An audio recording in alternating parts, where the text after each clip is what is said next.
सरकार है और हम लोगों ने राज्य के हर वर्ग, हर समाज को लेकर आगे बढ़ने का काम प्रारंभ किया। एक बहुत महत्वाकांक्षी योजना सरकार की रही।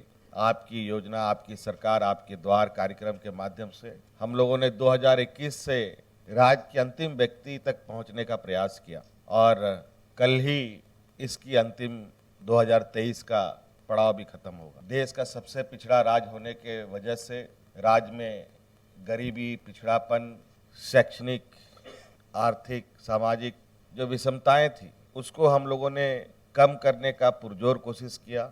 आम लोगों के साथ साथ राजकर्मियों को भी संवेदनशील हम लोगों ने बनाने का प्रयास किया।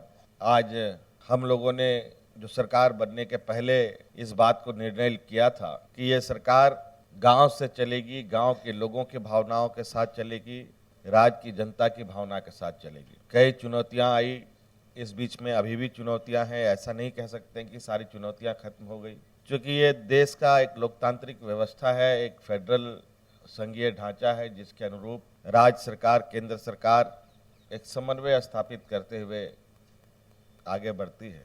लेकिन मैं जहां तक झारखंड जैसे पिछड़े राज्य को एक सहयोग की आवश्यकता है, उस अनुरूप हमें कम सहयोग मिला। उसके बावजूद हम लोगों ने अपने कदमें नहीं रोकी और निरंतर हम लोग आगे बढ़ते रहे।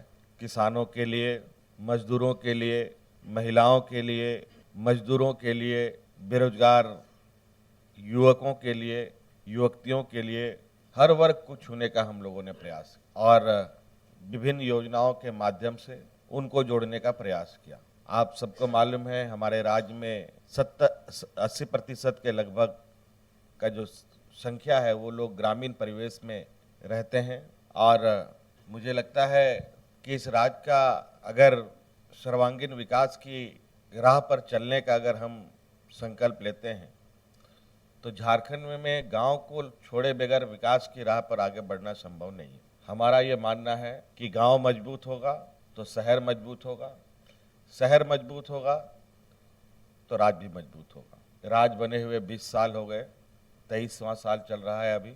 2025 में ये युवा राज्य के रूप में गिनती में आएगा। लेकिन मुझे लगता है कि इस नवजात झारखंड को पालने, पोसने, बड़ा करने का और इसको मजबूती प्रदान करने की जो जिम्मेवारी थी, जो हमारे विपक्ष के लोगों को सबसे अधिक मौका मिला। लेकिन आज ये कोई नहीं कह सकता कि आने वाले 25वें साल में झारखंड इतना मजबूत हो चुका है कि ये हर चुनौती से लड़ सकता है। आज इस झारखंड की आत्मा को, इस झारखंड के जड़ को हम लोग निरंतर प्रयासरत हैं कि जो इसमें कमियां थी या कमजोरियां थी उसको खत्म किया जाए और आगे बढ़ाया जाए।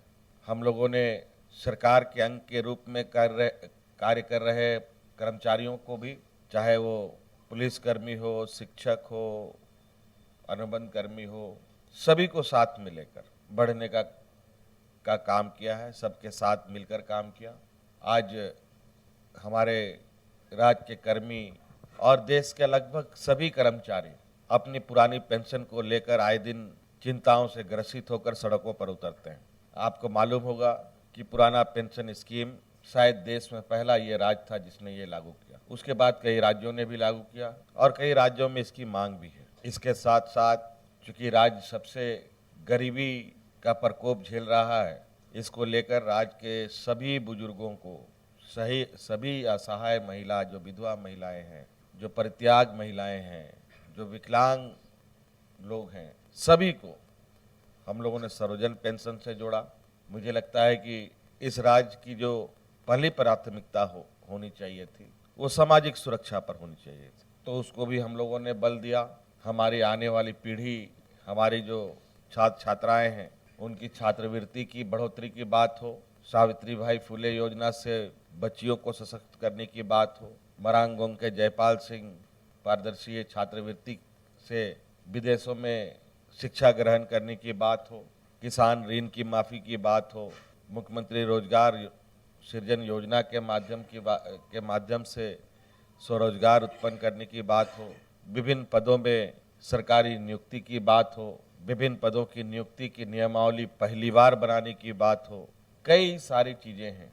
उत्कृष्ट विद्यालय बनाने की बात हो राज्य के अंदर, इन सब के साथ साथ उद्योग को बढ़ाने की दिशा में भी कई कड़े कदम उठाए हम लोगों ने। आपको मालूम होगा कि झारखंड देश का पहला ये राज्य होगा जहां हाइड्रोजन से चलने वाला इंजन का निर्माण किया जाएगा, जिसका इकरारनामा हम लोगों ने टाटा कंपनी के साथ किया है। कई उद्योग का एक्सपेंशन भी हम लोगों ने करने का काम किया और कई सारी चीज़ें हैं जो पाइपलाइन में है, जो बहुत जल्द आपको दिखेगा। रांची जैसे शहर में चारों तरफ फ्लाईओवर का आप जाल देखें, जिस तरीके से आज ट्रैफिक जाम में हम आप सब फंसते हैं, इसको निजात दिलाने के लिए हम लोगों ने बड़े पैमाने पर काम शुरू कर दिया है। हमसे जुड़े रहने के लिए हमारे YouTube चैनल को सब्सक्राइब करें और नई वीडियो की नोटिफिकेशन के लिए बेल आइकॉन को दबाएं।